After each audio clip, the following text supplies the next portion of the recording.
मैं विकास आप सभी का स्वागत करता हूं मेरे YouTube channel crack pack Z में। आशा करता हूं कि आप सभी अच्छे और स्वस्थ हो। जैसा कि आप सभी जानते हैं कि हमने फोर्थ चैप्टर की शुरुआत की थी और फोर्थ चैप्टर के अंदर 2 पार्ट हम बना चुके हैं और उसको अपलोड किया जा चुका है। डिस्क्रिप्शन में जाके आप लिंक देख सकते हैं। इन 2 पार्टों के अंदर हमने यूरोपीय संघ की स्थापना और यूरोपीय संघ की कुछ विशेषताएं और कुछ कमजोरियां देखी और आज हम उसी सीरीज को आगे बढ़ाते हुए आसियान के विषय पर चर्चा करेंगे। तो देखते हैं कि आसियान के विषय में क्या क्या है जो जानने योग्य है। तो देखते हैं। सत्ता का वैकल्पिक केंद्र पाठ का नाम था, जिसके अंदर हमने यूरोपीय संघ का अध्ययन कर लिया है। हमने यूरोपीय संघ का अध्ययन कर लिया है। अब हम करेंगे आसियान के बारे में। तो क्या है आसियान, ये इतना महत्वपूर्ण क्यों है और विश्व में इसको सत्ता का एक नया केंद्र क्यों माना जा रहा है? तो आसियान को अगर हम इंग्लिश में लिखें तो लिखते हैं ASEAN, आसियान। इसका फुल फॉर्म है association of south east Asia Nations. ठीक है, इसका फुल फॉर्म है, हिंदी में अगर देखोगे तो हो जाता है दक्षिणी पूर्वी एशियाई राष्ट्रों का संगठन। यह हिंदी में इसका फुल फॉर्म है। अब हम देखते हैं कि आखिर इसकी स्थापना हुई कैसे, ये संघ में कितने देश हैं, कौन कौन से देश हैं, कब स्थापना हुई, सब कुछ। तो प्रश्न ऐसे लिखोगे कि आसियान के संगठनात्मक विकास के बारे में चर्चा कीजिए। तो प्रश्न क्या है, ये फुल फॉर्म लिख लेना आप। प्रश्न है आसियान के संगठनात्मक विकास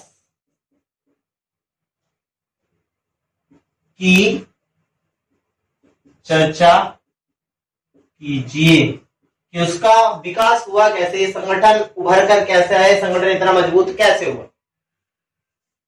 तो कैसे करोगे इसको, उत्तर इसका क्या होगा? पहले हमें यह समझना होगा कि जिस आसियान की हम बात कर रहे हैं वो एक्चुअल में विश्व के अंदर मानचित्र पर कहां है। अगर हम ये समझ लेंगे तो हम एक रफली माइंड में सेट कर सकते हैं कि हम किन देशों के बारे में बात करें। तो अगर हम इंडिया को बनाएं,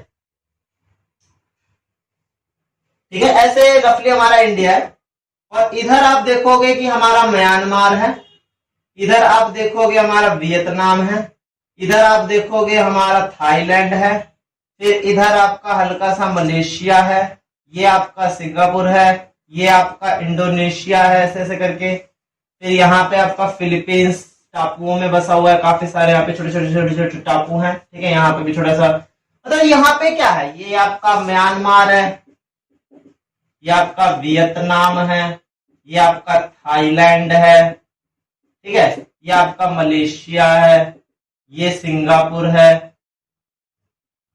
ठीक है, ये इंडोनेशिया है, ठीक है, ये आपका फिलीपींस है, ये सब देश है। तो हम अब ये समझ सकते हैं कि अगर हम आसियान की बात कर रहे हैं तो हम भारत के दक्षिण पूर्व में बसे हुए, दक्षिण पूर्व क्यों कह रहे हैं, आप अगर एशिया को देखोगे तो एशिया के ऊपरी दिशा में है रूस और नीचे आप आओगे तो यहां पे ऐसे करके है चाइना, फिर ऐसे करके है आपका चाइना और फिर आपका है इंडिया और फिर ये Myanmar, Thailand, Vietnam, Malaysia, Indonesia, ये सारे देश।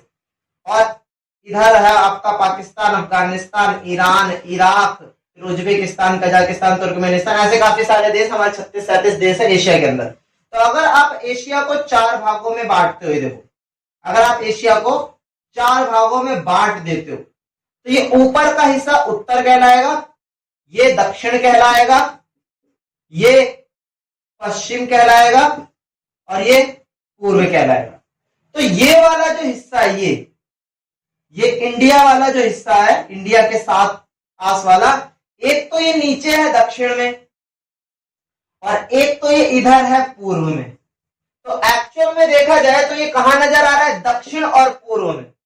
तो आसियान को इसीलिए दक्षिण पूर्वी एशियाई राष्ट्रों का संगठन, क्योंकि ये एशिया के दक्षिण के पूर्व में बसे हुए देशों का एक छोटा सा संगठन है, जो क्षेत्रीय संगठन है। ठीक है, तो इस संघ की शुरुआत कैसे हुई, ये संघ बना कैसे?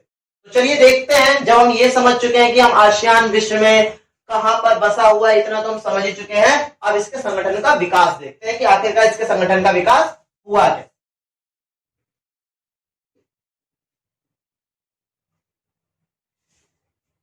हुआ क्या, ये जो हमारे दक्षिण पूर्व में जो देश बसे हैं, हमारे जो दक्षिण पूर्व में जो देश बसे हुए हैं, ये सारे देश भी लगभग 1950 के दशक में आजाद होना शुरू होते हैं। धीरे धीरे करके कोई 1951 में, कोई 53 में, कोई 48 में, कोई 49 में, ऐसे करके धीरे धीरे ये आसपास आ जाते। शुरुआत के समय में इन दक्षिण पूर्व देशों ने यह सोचा कि पूरे विश्व के अंदर तो शीत युद्ध चल रहा है और शीत युद्ध के दौरान 2 ताकतें थी, एक यूएसए और एक यूएसएसआर। ये दक्षिण पूर्व के देश नहीं चाहते थे कि हम यूएसए या यूएसआर के किसी के चंगुल में फंस जाए, अर्थात हम ये नहीं चाहते थे कि हम दोबारा से गुलाम हो, क्योंकि इतनी मुश्किलों से इनको आजादी मिली थी और ये नहीं चाहते थे कि हम दोबारा से गुलाम हो जाए। तो इन्होंने कोशिश की कि हम इन दोनों से बचने के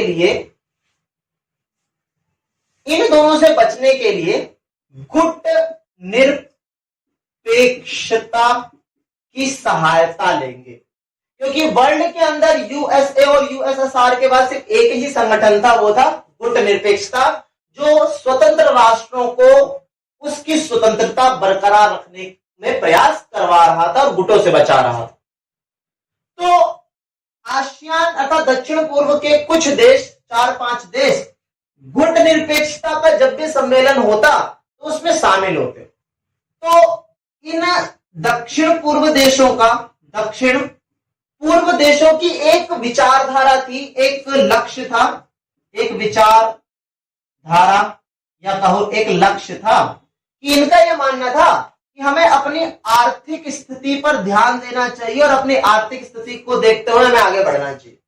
तो जब ये दक्षिण पूर्व के देश गुट निरपेक्षता के सम्मेलनों के अंदर जब भी इस बात का जिक्र करते, तो गुट निरपेक्षता के जो देश थे, सदस्य देश, वो कहते कि हम तो केवल अभी राजनीतिक स्तर पर बात करेंगे, हमें आर्थिक स्तर पर बात करने की अभी जरूरत महसूस नहीं होती। तो ये दक्षिण पूर्व के देशों ने ये माना कि भाई इस गुट निरपेक्षता के अंदर दक्षिण पूर्वी राष्ट्रों की जो विचारधारा है, दक्षिण पूर्व में जो बसे हुए देश है उनकी जो विचारधारा है, वो गुट निरपेक्षता के अंदर मेल नहीं खाती। तो दक्षिण पूर्व के देशों ने कोशिश की कि हम फिर करें क्या, जब हम यूएसए में भी नहीं जा सकते, यूएसएसआर में भी नहीं जा सकते, गुट निरपेक्षता में हमारी विचारधारा मेल नहीं खा रही, तो हम करें क्या? तो दक्षिण पूर्व के देशों ने कोशिश की, 5 देशों ने, Thailand, Malaysia, Singapore,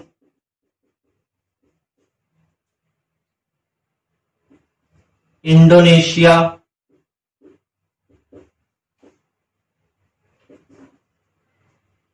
Thailand, Malaysia, Singapore, Indonesia और फिलीपींस, इन 5 देशों ने कोशिश की कि क्यों ना हम अपना ही एक क्षेत्रीय संगठन बना लें। क्या बना ले? अपना ही एक क्षेत्रीय संगठन बना ले। तो इन 5 देशों ने थाईलैंड की राजधानी है बैंकॉक, थाईलैंड की राजधानी है बैंकॉक, तो तो बैंकॉक के अंदर इन 5 देशों ने मिलकर आपस में एक समझौता किया, और वो समझौता कब किया? 8 अगस्त 1967 को एक समझौता किया कि हम पांचों के पांचों देश मिलकर अपना एक संघ बनाएंगे, और उस संघ का नाम क्या रख दिया? आसियान। कि हमारे संघ का नाम आसियान होगा, और अब हम 5 देश मिलकर विश्व के सामने अपने संघ को प्रदर्शित करेंगे। जब इन 5 देशों ने अपना संघ बनाकर तैयार कर दिया, तो कुछ समय बाद जब आसपास के देश, जो आसपास के देश मैंने आपको बताए थे और भी देश हैं, तो जब वे देशों ने देखा कि इनकी जो विचारधारा है वो बहुत अच्छी है और ये तेज गति से आगे बढ़ रहे हैं, तो आसपास के देशों ने भी इनके साथ मिलना सही माना। तो आसपास के 5 देश और जुड़ गए। पहले 5 देश ये रहे, और अब 5 देश और जुड़ गए। अब 5 देश कौन कौन से जुड़े? तो वियतनाम, लाओस, कंबोडिया, म्यांमार और ब्रुनेई दारुसलाम। इस तरीके से इन 10 देशों ने अपना एक मजबूत संघ तैयार कर लिया, और उस संघ का नाम क्या रख दिया गया? आसियान। अर्थात शुरुआत में इनको काफी समस्याओं का सामना करना पड़ा, क्योंकि एक तरफ इनको यूएसए और यूएसएसआर से भी बचना है। इन्होंने कोशिश की कि हम गुट निरपेक्षता की सहायता से कुछ कर सकते हैं, हम गुटों से बच सकते हैं, पर गुट निरपेक्षता की तो अलग ही विचारधारा थी, जबकि दक्षिण पूर्व के देशों की अलग ही विचारधारा थी। फिर इन देशों में से 5 देशों ने कंफर्म किया कि भाई हम अपने खुद का ही एक संगठन बनाएंगे, हमें विश्व में किसी की सहायता नहीं चाहिए। तो इन्होंने अपने खुद के संगठन को बनाने के लिए थाईलैंड की राजधानी बैंकॉक के अंदर 5 देश मिले, और इन्होंने 8 अगस्त 1967 को मिलकर अपना एक संघ तैयार कर लिया। धीरे धीरे जब संघ की भावना आसपास के पड़ोसी देशों में फैलने लग गई, तो उन पड़ोसी देशों ने भी धीरे धीरे इनकी भावनाओं का सम्मान किया और इनके साथ जुड़ गए। इस तरीके से वियतनाम, लाओस, कंबोडिया, म्यांमार और ब्रुनेई दारुसलाम को मिला के इस संघ में 10 सदस्य देश हो। अब इस टॉपिक के अंदर सबसे महत्वपूर्ण प्रश्न 2 हैं। पहला तो प्रश्न ये पूछा जाएगा आपसे कि बैंकॉक समझौता क्या था। तो बैंकॉक समझौता डायरेक्टली बताओगे कि 8 अगस्त 1967 में थाईलैंड की राजधानी बैंकॉक में 5 देशों ने मिलकर, नाम लिखोगे 5 देशों का, 5 देशों ने मिलकर एक संघ की स्थापना करी। उसी संघ को आसियान कहते हैं, और जिस आसियान के संघ की स्थापना हुई उस समझौते को ही बैंकॉक समझौता कहते हैं। ठीक है। फिर प्रश्न ऐसे पूछा जाएगा कि आसियान के 5 पहले देश बताइए। तो 5 पहले देश ये रहे, थाईलैंड, मलेशिया, सिंगापुर, इंडोनेशिया और फिलीपींस। प्रश्न ये भी पूछा जाएगा कि आसियान के बाद के 5 देश बताइए। तो वियतनाम, लाओस, कंबोडिया, म्यांमार और ब्रुनेई दारुसलाम। इसके बाद हम अगले प्रश्न पर चर्चा करते हैं। अगला प्रश्न है आसियान शैली क्या है।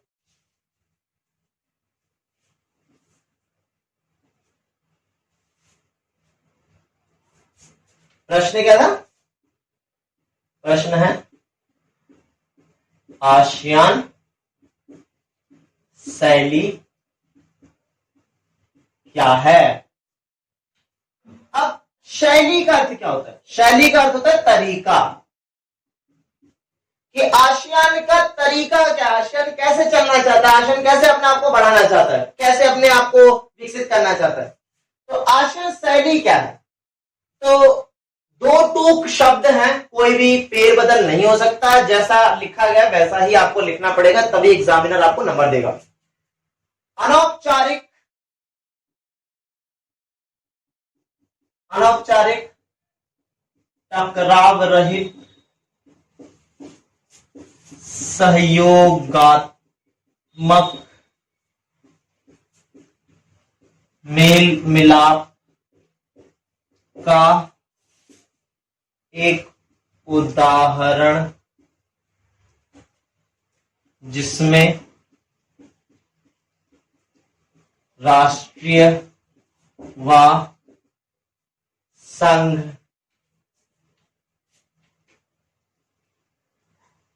की भावना का सम्मान किया जाता है। ठीक है। तो यह है आसियान शैली। क्या? अनौपचारिक टकराव रहित। अनौपचारिक मतलब बेकार की चीजों पे लड़ाई नहीं लड़ना, कि जातियों को लेकर, धर्म को लेकर, रंग को लेकर, इन सब चीजों को लेकर कोई लड़ाई नहीं लड़नी। फिर सहयोगात्मक मेल मिलाप, आपस में इतना घनिष्ठ सहयोग रखना है कि हम एक राष्ट्र अलग अलग ना दिखकर एक ही दिखाई दे। ऐसा कोशिश करें कि जो 10 देश हम दिखाई देते हैं, हमारा सहयोग और मेल मिलाप इतना मजबूत हो कि हम 10 देशों के रूप में ना जान के एक संघ के रूप में जाने जाए।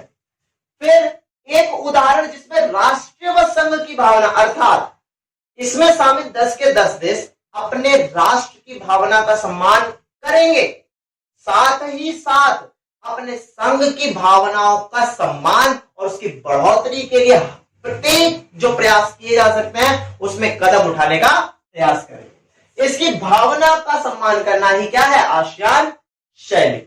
इस तरीके से हमने आज आसियान संघ की स्थापना को समझा, साथ ही साथ आसियान शैली को समझा। सभी को एक बार सूचित किया जाता है कि आप वीडियोस देखिए, सब्सक्राइब करिए, लाइक करिए और कोशिश करिए कि पुरानी जो वीडियो अपलोड होती हैं उनको भी एक बार जरूर देखें, क्योंकि पाठ को तभी आप समझ सकेंगे जब आप चैप्टर की सारी वीडियो को सीरीज के तरीके से देखोगे।